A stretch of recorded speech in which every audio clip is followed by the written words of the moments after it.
Mi padre me manipuló toda la vida, amenazó a mi mamá y a su pareja con un arma, pero cuando me fui a la universidad él desapareció y ahora no sé si invitarlo a mi graduación. Hola Edith. Esta es una de esas historias que he cargado tantos años que ya no sé si estoy exagerando, si estoy traumada o si simplemente tengo demasiado miedo de admitir que mi propio padre fue el villano de mi infancia. Es la primera vez que la cuento completa. Si alguien llega a leer esto, gracias por tomarse el tiempo. Mis padres se separaron hace unos 12 años. Yo tenía quizás 8.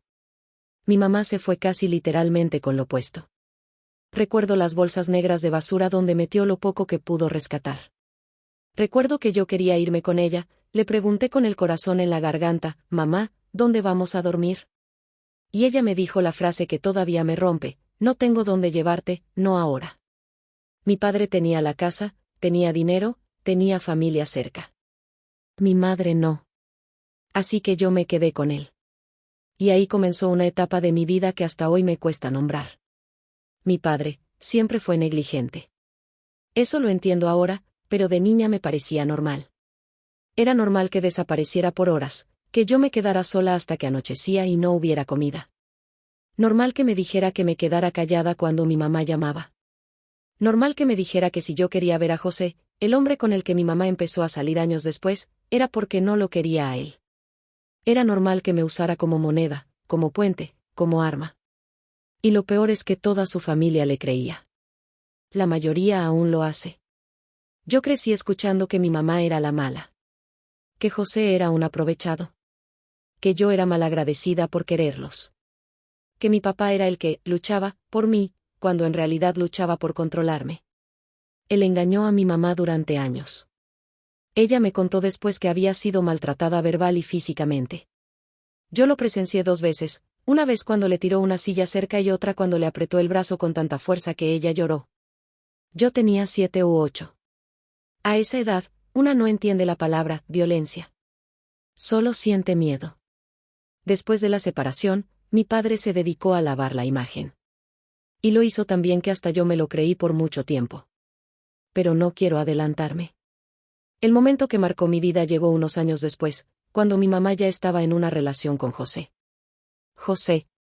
Nunca supe cómo sentirme al principio. Mi padre llevaba años diciéndome que él era peligroso, que era un manipulador, que me iba a quitar a mi mamá.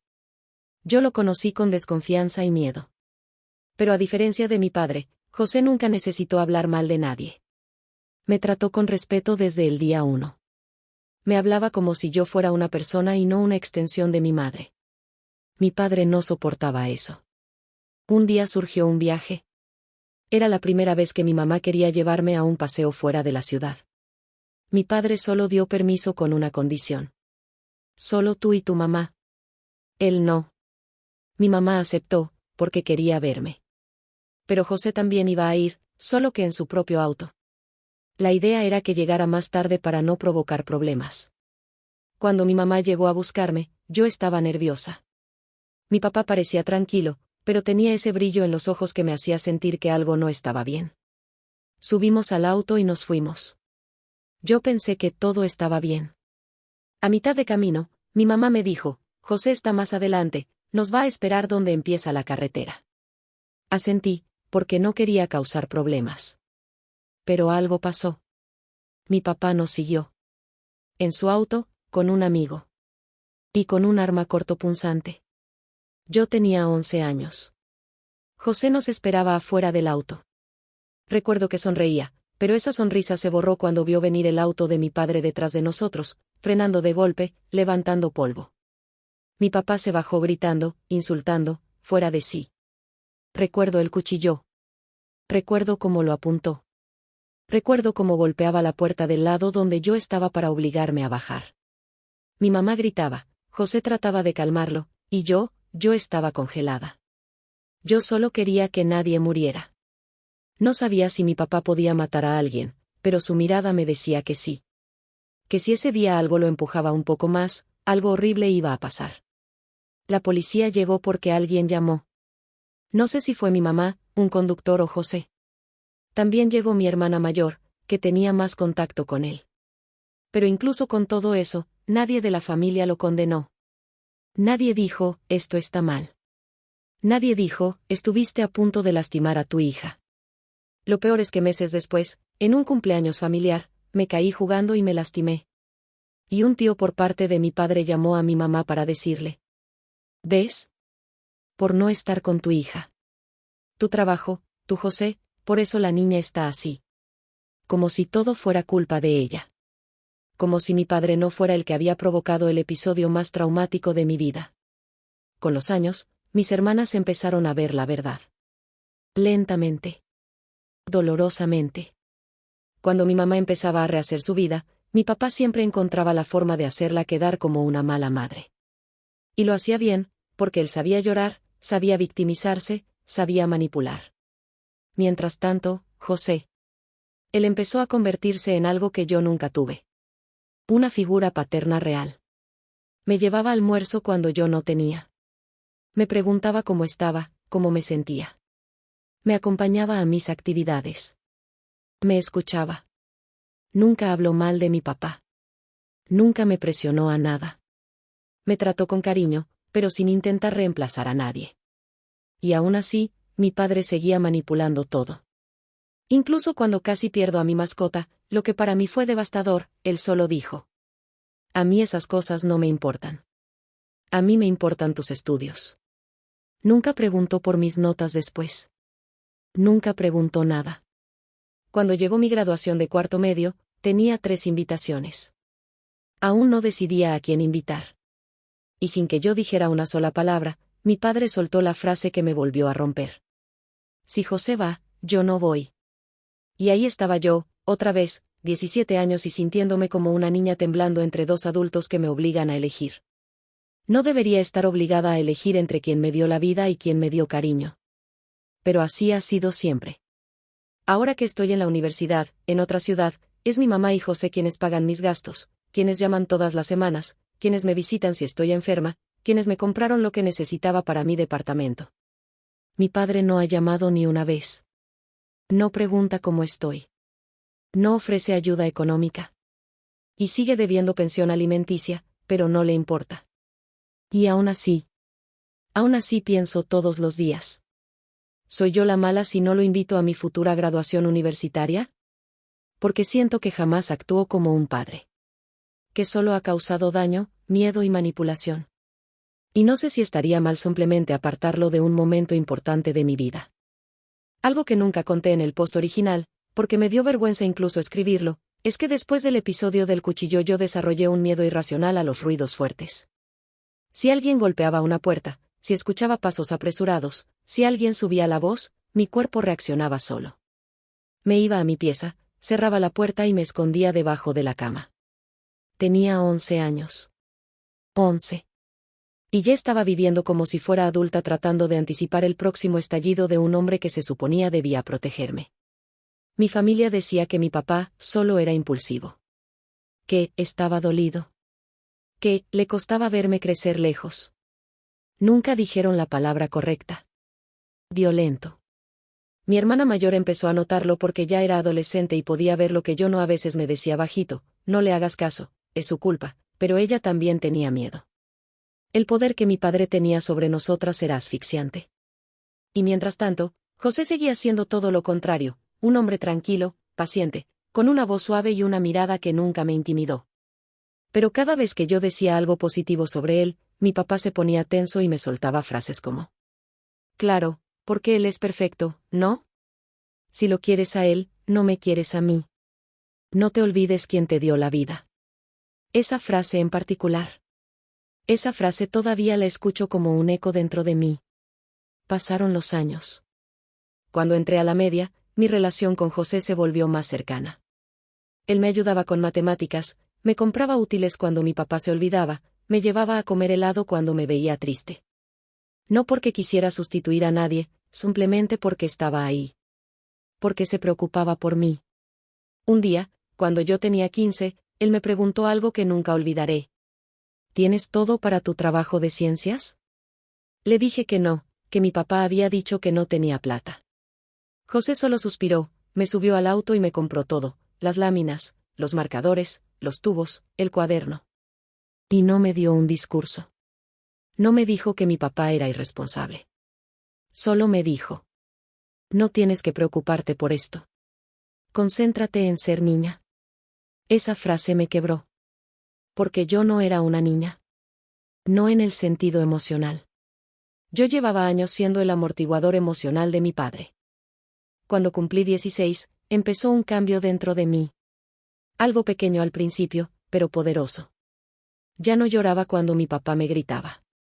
Ya no me afectaban sus chantajes. De hecho, empecé a sentir lástima. Lástima. Por un hombre adulto que dependía emocionalmente de su hija. Pero él no lo soportaba. Él necesitaba tener control. Un día me dijo: no quiero que vayas donde José. Él te está lavando la cabeza. Y yo, sin pensarlo, respondí: no. Solo me trata bien. Su cara se transformó. Se puso rojo, sus manos temblaban, y por un segundo pensé que iba a pegarme. Pero no lo hizo. Hizo algo peor, me ignoró por 2 semanas completas. Vivíamos en la misma casa y no me dirigió la palabra. Mi hermana le suplicó que hablara conmigo. Él le contestó: que aprenda a respetar. Esa frase fue el inicio de mi desapego emocional total. Tenía 17 cuando mi papá tocó fondo conmigo. O mejor dicho, cuando yo dejé de permitirle arrastrarme con él. Estaba preparando mis postulaciones a la universidad y estaba muy nerviosa. José se ofreció a ayudarme a revisar las opciones. Íbamos a hacerlo en mi casa, en la sala, porque era un día en que, supuestamente, mi papá no estaría. Pero llegó. Y cuando vio a José sentado ahí, se desató todo. Gritos. Reclamos. Insultos hacia él. Acusaciones hacia mí. En un momento, mi papá gritó: él no tiene derecho a meterse en cómo crece mi hija. Y José, con una calma casi sobrenatural, le respondió: no me estoy metiendo. Solo estoy ayudando porque tú no estás. Silencio. Silencio mortal. A mi papá nadie lo había enfrentado así nunca en su vida. Y yo vi en sus ojos puro odio. No hacia José. Hacia mí, por permitir que yo recibiera cariño de otro hombre. Esa noche dormí llorando, pero algo dentro de mí ya se había roto. Algo irreversible. A los 18, mi perrita se enfermó gravemente. Para mí era mi compañera, mi apoyo emocional. Yo estaba devastada. Lloraba día y noche. La llevé al veterinario, la cuidé, me quedé despierta hasta la madrugada con miedo de que muriera. Le escribí a mi papá. Le dije lo que pasaba. Me armé de valor porque quería que, por una vez, estuviera para mí. Su respuesta llegó 2 días después. A mí esas cosas no me importan. Me importan tus estudios. Esa frase es el corazón mismo de mi trauma. Ese día supe que nunca le importé realmente. No como persona. No como hija. Yo solo era un archivo más en su ego, un trofeo cuando le servía, un estorbo cuando no. La graduación de 4º medio. Cuando me dieron las invitaciones, yo quería llevar a José. Porque había estado ahí en todas mis etapas. Porque él había sido el apoyo constante. Pero yo también quería que mi papá fuera, porque aún me dolía la idea de que él siguiera sintiéndose víctima. Yo no había dicho nada todavía cuando él soltó su ultimátum. Si José va, yo no voy. Y así, en un instante, me devolvió a mis 8 años. A tener que elegir. A sentir culpa por algo que no era mi culpa. Lloré en silencio esa noche, porque entendí que él nunca iba a cambiar. Que yo podía convertirme en doctora, en abogada, en astronauta. Y él seguiría siendo el mismo hombre pequeño, inseguro y manipulador que siempre fue. Ahora vivo sola, en otra ciudad. Estoy estudiando una carrera que me apasiona. Y quienes están conmigo son mi mamá y José. Ellos pagan mi arriendo, me compraron mis muebles, me hacen videollamadas para saber si comí, me mandan plata cuando estoy corta, me visitan cuando estoy enferma. Mi papá no ha llamado ni una sola vez. Ni siquiera sabe que estudio. Y sigue debiendo pensión alimenticia.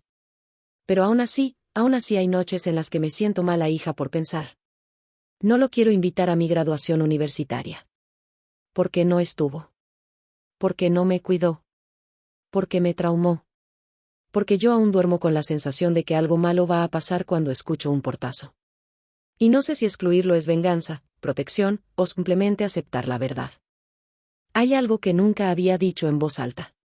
No es solo que mi papá no estuviera. Es que yo crecí sintiendo que mi existencia era un campo minado. Todo lo que hacía, decía, pensaba o elegía podía provocar una explosión emocional en él. Su enojo siempre estaba listo para caer sobre mí, aunque yo no hubiera hecho nada. Y, aunque ahora vivo lejos y él no puede tocar mi vida, su sombra sigue aquí. A veces estoy acostada estudiando y escucho un auto frenar fuerte afuera, y mi cuerpo reacciona como si siguiera en la vereda ese día, viendo a mi papá bajar con un cuchillo en la mano. Mi garganta se cierra. Mi estómago se aprieta. Y me pregunto cómo es posible que una sola escena se quede grabada tan profundamente en el cerebro de una niña que ahora es adulta pero sigue temblando. A lo largo de los años, he tenido conversaciones con familiares que aún creen que mi papá es un pobre hombre que solo cometió errores. Errores. Como si seguirnos con un cuchillo fuera un desliz en un mal día. Como si manipular a una niña durante años fuera una bravuconada. Como si desaparecerme sin comida por horas fuera normal. Mi tía una vez me dijo: tu papá siempre te ha querido, solo que no sabe demostrarlo. Y yo pensé que esa frase era lo más triste que había escuchado. Porque si sabe demostrar cosas cuando quiere, rabia, control, victimismo, acusaciones, pero cariño, interés desinteresado, preocupación genuina, eso no. He intentado buscar recuerdos positivos. He intentado recordar un abrazo, una felicitación, un estoy orgulloso de ti, que haya sido sincero. Y nada. Casi todo lo que recuerdo de él viene con tensión o miedo. A esta altura, José es, no quiero decir, padre, porque sé que hiere a mucha gente cuando lo escuchan. Y a veces me da miedo hasta pensarlo por culpa del condicionamiento que tuve de niña. Pero él ha hecho todo lo que un padre debería hacer sin pedir nada a cambio. Cuando tuve mi primera crisis de ansiedad en la universidad, él tomó un bus a las 6 de la mañana, llegó a mediodía, me preparó comida y se quedó sentado en silencio a mi lado hasta que me calmé. No dijo que yo era débil, no dijo que debía controlar mis emociones, no dijo que así no se comporta una adulta. Solo estuvo. Cuando me quedé sin dinero un mes, me mandó plata, no como un favor sino como un no te angusties, tú estudia. Cuando me sentí culpable por descansar un día, me dijo: no eres una máquina. Tienes derecho a vivir. De mi papá, en cambio, lo único que he recibido en años son ultimátums y silencio. El momento en que entendí que yo no era el problema fue hace unos meses. Estaba en mi departamento, de noche. Estaba estudiando para un examen, cansada, pero tranquila. Y de repente mi papá me escribió después de meses sin hablarme: deberías venir más a ver a la familia. Tu mamá te está alejando. Ese mensaje me provocó una reacción que no esperaba. No lloré. No me sentí culpable. No tuve ganas de responder defendiendo a mi mamá. Solo pensé: ah, aquí está de nuevo. La misma narrativa de siempre, yo como objeto, mi mamá como enemiga, él como víctima. Y ahí entendí, por fin, que no era yo. Nunca fui yo. Siempre fue él. He pensado en esto cientos de veces. He imaginado el día de mi graduación. La ceremonia, los aplausos, mi nombre en la lista. He imaginado a mi mamá emocionada, a José con los ojos brillantes de orgullo, tomándome fotos, abrazándome. Y luego intento imaginar a mi papá ahí. Lo único que siento en el pecho es tensión. No alegría. No gratitud. No emoción. Tensión.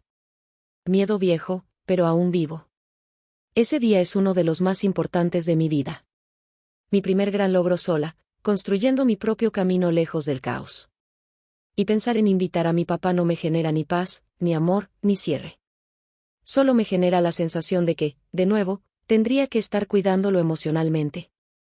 Que tendría que asegurarme de que no se sienta mal, de que no haga un escándalo, de que no use ese momento para victimizarse. Y honestamente, no quiero volver a ser su guardiana emocional. Quiero ser una adulta que puede disfrutar de un día feliz sin mirar por encima del hombro. Entonces, ¿soy mala por no invitarlo? Creo que por primera vez estoy asumiendo la respuesta. No. No soy mala. No soy cruel. No soy injusta. Estoy protegiendo a mi yo adulta, y a mi yo niña. Esa niña que vio un cuchillo, que vio gritos, que vio violencia, que cargó culpa que nunca fue suya. Esa niña merece paz, aunque sea tardía. Y yo también. Update meses después. Han pasado 4 meses desde que escribí el post original. Y pasaron muchas cosas. Nunca le envié el post a nadie de mi familia, pero sí hablé con mi mamá y con José. Les dije que tenía miedo del día de mi graduación, que no sabía qué hacer con mi papá. José no dijo nada durante unos segundos y luego me dijo: la gente que te ama no te pide que sacrifiques tu paz. Mi mamá lloró un poco. Me dijo que me apoyaría en cualquier decisión. Finalmente, tomé una decisión concreta. Decidí no invitar a mi papá. No como castigo. No como venganza. No como revancha.